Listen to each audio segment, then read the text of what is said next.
जय श्री राम।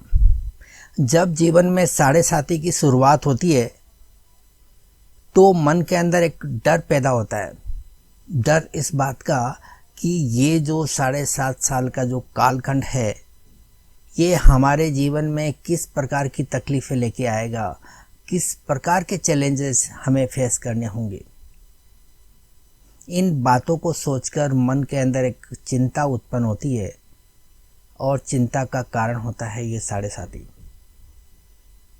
और साढ़े साथी का संबंध इन्हीं दुख दर्द से है, तकलीफ़ों से है, पीड़ा से है, मन की व्यथा से है। कहने का मतलब शरीर और मन को कष्ट पहुंचाने वाली जितनी भी बातें हैं वो इस साढ़े साथी के दौरान हमें देखने को मिलती है। तमाम तरह के चैलेंजेस हमें फेस करने होते हैं। अब ये साढ़े साथी का जो कालखंड है वो 3 हिस्सों के अंदर विभाजित होता है। जब शनि चंद्रमा के 12वें घर में गोचर करता है तो साढ़े साथी की शुरुआत होती है। वो एक 2.5 साल का पहला टर्म रहता है जिसे हम पहली ढैया कहते हैं। इसके बाद ये शनि चंद्रमा के ऊपर गोचर करता है तो ये 2.5 साल का दूसरा टर्म होता है और चंद्रमा के दूसरे घर के अंदर गोचर करने पर ये 2.5 साल का तीसरा टर्म हमें देखने को मिलता है। ये 2.5 साल के 3 टर्म मिलके जो है साढ़े साथी का निर्माण करते हैं। अब ये 2.5 साल का जो कालखंड है ये हमारे जीवन में किस प्रकार का रहेगा, किस हद तक जो है हमें परेशानियों का सामना करना पड़ेगा। क्या इस 2.5 साल के कालखंड के दौरान हमें एक सरी के परिणाम देखने को मिलेंगे? क्या इस कालखंड के दौरान हमें सिर्फ और सिर्फ दुख और तकलीफ़ें ही देखने को मिलेंगी, या इस समय के दौरान हमें जीवन में ग्रोथ भी मिल सकती है? क्या इस कालखंड के दौरान हमें जीवन में कुछ अच्छे अनुभव हो सकते हैं? क्या इस कालखंड के दौरान हम सामान्य जीवन व्यतीत कर सकते हैं? जी हाँ, ऐसा होना स्वाभाविक है, क्योंकि किसी भी ग्रह के गोचर का अगर हम आकलन करें तो उसका पूरा का पूरा समय है एक सरी का कभी भी नहीं रहता है। साढ़े साथी के दौरान भी ऐसा ही होता है। इसमें हमें हर तरह के वो रंग देखने को मिलते हैं जो प्रकृति के द्वारा दिए हुए होते हैं। जिस प्रकार से एक साल के अंदर हमें सभी त्यौहार देखने को मिलते हैं, उसमें होली भी आती है, दिवाली भी आती है, गणेश चतुर्थी भी आती है, सब कुछ हमें उसी एक साल के अंदर देखने को मिलता है, तब जाके एक साल का निर्माण होता है। ठीक इसी तरह से साढ़े साथी का जो एक टर्म रहता है 2.5 साल का, उस 2.5 साल के टर्म में भी हमें अलग अलग तरह के अनुभव होते हैं, कुछ अच्छे तो कुछ बुरे।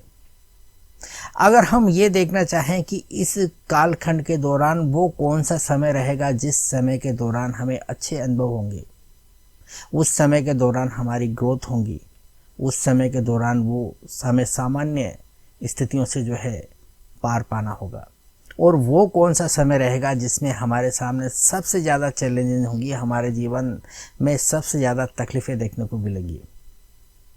अगर हमें इतना पता चल जाए तो हम अपने उस समय को बैलेंस करके चल सकते हैं। हमें अपनी गतिविधियों को मैनेज करना आसान हो सकता है। अगर कोई कालखंड का समय अगर अच्छा है तो हम अपने महत्वपूर्ण कार्यों को उस समय के दौरान निपटा सकते हैं। अगर कोई चैलेंजेस पीरियड है तो हम अपनी पूर्व तैयारी करके रख सकते हैं। अब सवाल ये उठता है कि हम इसे किस प्रकार से देख सकते हैं, या क्या हम इस कालखंड को अलग अलग हिस्सों में विभाजित करके उसका विश्लेषण कर सकते हैं या फिर नहीं? जवाब होगा हाँ, आप डेफिनेटली ऐसा कर सकते हैं और बड़ी आसानी के साथ ऐसा कर सकते हैं। आज ये वीडियो मैं आपके लिए इसी समस्या का समाधान करने के लिए लेकर आया हूँ, और इस वीडियो को देखने के बाद ये प्रश्न आपके दिमाग में नहीं रहेगा और आप किसी भी ग्रह के गोचर को अलग अलग हिस्सों में विभाजित करके बड़ी आसानी के साथ में समझ सकते हैं कि उसका अलग अलग तरीके से हम किस प्रकार से अनुभव करने वाले हैं, उसका अंदाज़ा हम किस प्रकार से लगा सकते हैं। तो इसे किस प्रकार से हमें देखना है, इसको समझने से पहले आप चैनल को सब्सक्राइब करके बेल आइकॉन का बटन ज़रूर हिट कर दीजिए ताकि आने वाले हर वीडियोस की नोटिफिकेशन आपको समय समय पर मिलती रहे। क्योंकि इस चैनल पर ज्योतिष से संबंधित इन्फॉर्मेटिव वीडियो मैं आपके लिए लगातार अपलोड करते रहता हूं और आपका सब्सक्राइब करना अच्छा वीडियो बनाने के लिए, मेहनत के साथ वीडियो बनाने के लिए प्रेरणा देता है। तो उम्मीद करता हूँ आप मेरे प्रयासों का समर्थन करेंगे इस चैनल को सब्सक्राइब करके और वीडियो को लाइक, कमेंट और शेयर करके। और यदि आप में से कोई भी मुझसे ज्योतिष सीखना चाहे या फिर किसी भी समस्या पर मुझसे कंसल्टेंसी लेना चाहे तो आप नीचे दिए हुए नंबरों पर मुझे डायरेक्ट कॉल कर सकते हैं या फिर व्हाट्सएप मैसेज कर सकते हैं। हमारे यहाँ पर सभी समस्याओं का ज्योतिषीय समाधान बड़ी डिटेलिंग के साथ में और प्रामाणिकता के साथ में किया जाता है। अब हम आते हैं आज के इस विषय की ओर और इस 7.5 के कालखंड को समझने का प्रयास करेंगे कि इस समय के दौरान हमें किस किस प्रकार के अनुभव होने वाले हैं और हम उनको अलग अलग टाइम फ्रेम में रखकर किस प्रकार से समझ सकते हैं और अलग अलग समझकर उसका किस प्रकार से विश्लेषण कर सकते हैं। तो आइए हम इसे समझने का प्रयास करते हैं। आज इस वीडियो में हम 7.5 के बारे में बात कर रहे हैं और 7.5 के दौरान किस प्रकार की तकलीफ़ें आती है, किस प्रकार के बुरे दौर से गुजरना पड़ता है, किस प्रकार की तनावपूर्ण स्थितियां रह सकती है, इन चीज़ों को हम आकलन करने का प्रयास कर रहे हैं। जब 7.5 आती है तो इस बात का डर रहता है कि क्या हमें इस दौरान कोई रिलीफ मिलेगा या नहीं मिलेगा, क्या इस प्रकार की जो स्थितियाँ हमारे साथ में लगातार बनी रहेंगी, क्या इस दौरान हमें अच्छी ग्रोथ देखने को मिल सकती है, क्या इस दौरान हमें अच्छे अनुभव भी आ सकते हैं, अगर हाँ तो वो कब और कैसे। अगर हमें इन सभी चीज़ों को अलग अलग हिस्सों में विभाजित करके देखना हो, सुख और दुख, अच्छी और बुरी बातों को अलग अलग हिस्सों में बांटकर हम देखना चाहें तो किस प्रकार से देख सकते हैं। इस कार्य को करने में अष्टक वर्ग हमारी बहुत मदद करता है। अष्टक वर्ग किसी भी ग्रह के गोचर को अलग अलग हिस्सों में विभाजित करके उसके पढ़ने और उसका विश्लेषण करने की इजाज़त हमें देता है। अष्टक वर्ग अगर आपको समझ में नहीं आ रहा है या अष्टक वर्ग आपको देखना नहीं आता तो मेरी एक अष्टक वर्ग की सीरीज़ बनी हुई है, उस सीरीज़ को आप देख के इस समस्या को दूर कर सकते हैं। इस सीरीज़ में मैंने बहुत सारे वीडियो अपलोडेड किए हुए हैं, कम से कम 15 से 20 वीडियो। इन वीडियोस को देखकर आप अष्टक वर्ग को अच्छी तरह से समझ सकते हैं, उसका विश्लेषण करना जान सकते हैं। तो आप उस सीरीज़ को देखकर इसका यूटिलाइज कर सकते हैं। अब आते हैं हम आज के विषय की ओर। हम ये देखना चाह रहे हैं इस बर्थ चार्ट के द्वारा कि अभी इस समय अगर 7.5 चल रही है तो इस 7.5 के दौरान हमारे अनुभव किस प्रकार के रहेंगे और जो भी अनुभव रहेंगे अच्छे या फिर बुरे, इनको हम अलग अलग हिस्सों में विभाजित करके किस प्रकार के देख सकते हैं, उसका विश्लेषण कर सकते हैं। इसके लिए सबसे पहले हमें ये देखना होगा कि जिस बर्थ चार्ट को हम देख पा रहे हैं उसके अंदर 7.5 अभी चल रही है या नहीं चल रही है। 7.5 का मतलब है कि शनि चंद्रमा के 12वें घर में गोचर करता है तो 7.5 की शुरुआत होती है। चंद्रमा के ऊपर गोचर करता है तो वो 7.5 का दूसरा टर्म होता है और चंद्रमा के दूसरे घर में गोचर करता है तो वो 7.5 का तीसरा टर्म होता है। तो 7.5 को देखने के लिए सबसे पहले हमें यहाँ चंद्रमा शनि के गोचर को देखना होगा कि इस समय शनि कौन सी राशि के अंदर गोचर कर रहा है। तो आप देख पा रहे हैं कि यहाँ पर शनि कुंभ राशि के अंदर गोचर कर रहा है। तो बर्थ चार्ट के अंदर हमें चंद्रमा की स्थिति को देखना है कि चंद्रमा कौन सी राशि में है। यहाँ आप देख पा रहे हैं कि चंद्रमा कुंभ राशि में है। इसका मतलब इस समय इस व्यक्ति के जीवन में 7.5 का समय चालू है। अब आज का हमारा ये विषय है कि इस शनि के गोचर को यानी कि 7.5 के इस टर्म को हम किस प्रकार से अलग अलग तरीके से अलग अलग हिस्सों में विभाजित करके उसका विश्लेषण कर सकते हैं ताकि हमें ये पता चल सके कि कौन सा समय हमारे लिए अच्छा रहेगा और कौन सा समय हमारे लिए चैलेंजिंग रहेगा। तो इसके लिए हमें अष्टक वर्ग में एक प्रस्थार वर्ग होता है, उसकी ज़रूरत पड़ेगी, उस टेबल की ज़रूरत पड़ेगी। तो ये रहा आपके प्रस्थार वर्ग की टेबल। इस टेबल के अंदर हमें ये देखना है कि शनि इस समय कुंभ राशि में गोचर कर रहा है, तो कुंभ राशि का टेबल कहाँ पे है? तो ये रहा आपका कुंभ राशि का कॉलम। ठीक है, इस कुंभ राशि के कॉलम में हम देख पा रहे हैं कि यहाँ 3 बिंदु हमें दिखाई दे रहे हैं। इसका मतलब ये हुआ कि 3 ग्रह ऐसे हैं जो शनि के इस गोचर को वेलकम कर रहे हैं, यानी कि अपनी स्वीकृति दे रहे हैं, यानी कि आप हमारे इस इलाके में आए हो तो हम आपका वेलकम कर रहे हैं, हमें आपके आने से किसी प्रकार की कोई दिक्कत नहीं है। तो इसका मतलब शनि जब इन ग्रहों की कक्षाओं से गोचर करेगा तो कंफर्टेबल रहेगा, और कंफर्टेबल रहेगा तो फिर अच्छे रिजल्ट देखने को मिलेंगी, कहीं किसी प्रकार की कोई तकलीफ नहीं आएंगी। तो यहाँ पर ये रही आपकी जो है कुंभ राशि का कॉलम, और ये है आपके ग्रहों की कक्षाएं। शनि से जो है शुरुआत होती है। पहली कक्षा जो है शनि की होती है, और शनि 0 डिग्री से लेकर 3 डिग्री 45 मिनट तक रहता है। उसके बाद बृहस्पति की कक्षा, बृहस्पति जो है 3 डिग्री 45 मिनट से लेकर 7.5 डिग्री के बीच दूसरी कक्षा होती है।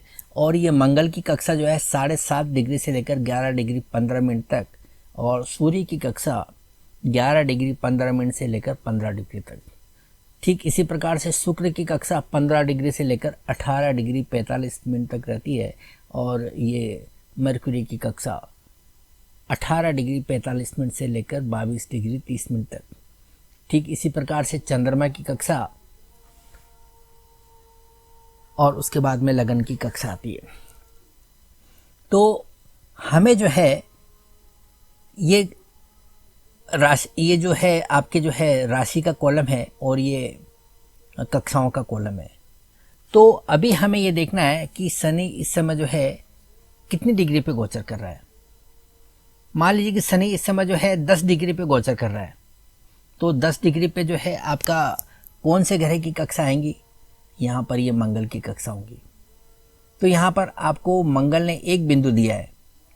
इसका मतलब शनि जब 7 डिग्री 30 मिनट से लेकर 11 डिग्री 15 मिनट के बीच में गोचर करेगा, तो ये समय व्यक्ति के लिए अच्छा रहेगा। इस समय के दौरान व्यक्ति को बहुत अच्छे अनुभव देखने को मिलेंगे। अब मान लीजिए कि शनि जो है 25 डिग्री पे गोचर कर रहा है, तो 25 डिग्री पे कौन से ग्रह का गोचर आता है? 25 डिग्री तक जो है आपको यहाँ पर जो है चंद्रमा का गोचर देखने को मिल रहा है। चंद्रमा ने यहाँ पर बिंदु नहीं दिया है। इसका मतलब जब ये शनि 22 डिग्री 30 मिनट से लेकर 26 डिग्री 15 मिनट के बीच में गोचर करेगा, तो वो चंद्रमा की कक्षा होगी, और चंद्रमा ने यहाँ पर बिंदु नहीं दिया है। इसका मतलब वो समय आपके लिए चैलेंजिंग रहेगा। इस समय के दौरान आपको परेशानियां देखने को मिलती है, क्योंकि चंद्रमा की कक्षा में शनि गोचर कर रहा है, और चंद्रमा ने बिंदु नहीं दिया है। इसका मतलब चंद्रमा को शनि का ये गोचर पसंद नहीं है, और इस दौरान अपोजिट कंडीशन में शनि यहाँ ट्रांजिट करेगा, तो वहाँ पर रिजल्ट के अंदर भी जो है तकलीफें आएंगी, और ये समय व्यक्ति के लिए चैलेंजिंग रहने वाला है। मान लीजिए कि यहाँ पर जो है शनि अपनी ही कक्षा में गोचर कर रहा है, यानी कि 0 डिग्री से लेकर 3 डिग्री 45 मिनट के बीच में गोचर कर रहा है। तो इस दौरान आपको अच्छे परिणाम देखने को मिलेंगे। क्यों? क्योंकि शनि ने अपने आप को बिंदु दिया है। शनि ने बिंदु दिया है, इसका मतलब ये समय व्यक्ति के लिए अच्छा जाएगा। अब मान लीजिए कि जो है ये शनि 3 डिग्री 45 मिनट से लेकर 7.5 डिग्री के बीच में गोचर कर रहा है, तो ये जुपिटर की कक्षा आ गई। जुपिटर ने यहाँ पर बिंदु नहीं दिया है। इसका मतलब ये वो समय रहेगा जब व्यक्ति को तकलीफें ज़्यादा देखने को मिलेंगी। ठीक इसी प्रकार से जो है जब मार्स की कक्षा में आएगा, यानी कि 7 डिग्री 30 मिनट से लेकर 11 डिग्री 15 मिनट के बीच, तो ये समय व्यक्ति के लिए अच्छा रहेगा। इस समय के दौरान व्यक्ति अपने जितने भी महत्वपूर्ण कार्यों को है उनको कर सकता है, क्योंकि ये समय व्यक्ति के लिए अच्छा रहेगा। इस समय के दौरान व्यक्ति को ग्रोथ मिलेंगी। इसके बाद आती है सन की कक्षा। यानी कि ये शनि जब 11 डिग्री 15 मिनट से लेकर 15 डिग्री के बीच में रहेगा तो यहाँ पर सूर्य की कक्षा रहेगी। सूर्य ने यहाँ पर बिंदु नहीं दिया है। इसका मतलब सीधा है, साफ है कि इस दौरान व्यक्ति के जीवन में बुरे अनुभव आएंगे, कष्ट और तकलीफें ज़्यादा देखने को मिलेंगी। क्यों? क्योंकि शनि जिस ग्रह की कक्षा के अंदर गोचर कर रहा है उस ग्रह ने बिंदु नहीं दिया है। इसका मतलब उस सूर्य को शनि का गोचर करना पसंद नहीं है, उसको स्वीकृति नहीं मिली है शनि को, तो ये जो है रिजल्ट आपको नेगेटिव देखने को मिलेगी। इस प्रकार से आप किसी भी ग्रह के गोचर का अध्ययन कर सकते हैं और ये बता सकते हैं कि उस गोचर के दौरान किस प्रकार के रिजल्ट देखने को मिलेंगे, कौन सा समय आपके लिए अच्छा रहेगा, कौन सा समय आपके लिए नेगेटिव रहेगा। अब उदाहरण के लिए मैं आपको थोड़ा और डिटेलिंग के साथ में और ज़्यादा स्पष्ट करके समझा देता हूँ। मान लीजिए कि ये जो शनि है यहाँ पर जो है मंगल की कक्षा में गोचर कर रहा है और मंगल की कक्षा होती है 7.5 डिग्री से लेकर 11 डिग्री 15 मिनट तक। अगर शनि इस डिग्री के दौरान गोचर कर रहा है तो आपको क्या करना है, 7.5 डिग्री के ऊपर जब शनि आएगा तो वो तारीख कौन सी रहेगी, समय कौन सा रहेगा, उसको आप लिख लीजिए। और ये कक्षा जो है 11 डिग्री 15 मिनट तक रहती है, तो 11 डिग्री 15 मिनट तक जब शनि रहेगा तो उस दौरान जो है कौन सी तारीख और कौन सा समय आ रहा है उसको लिख लीजिए। अब आपके पास जो समय है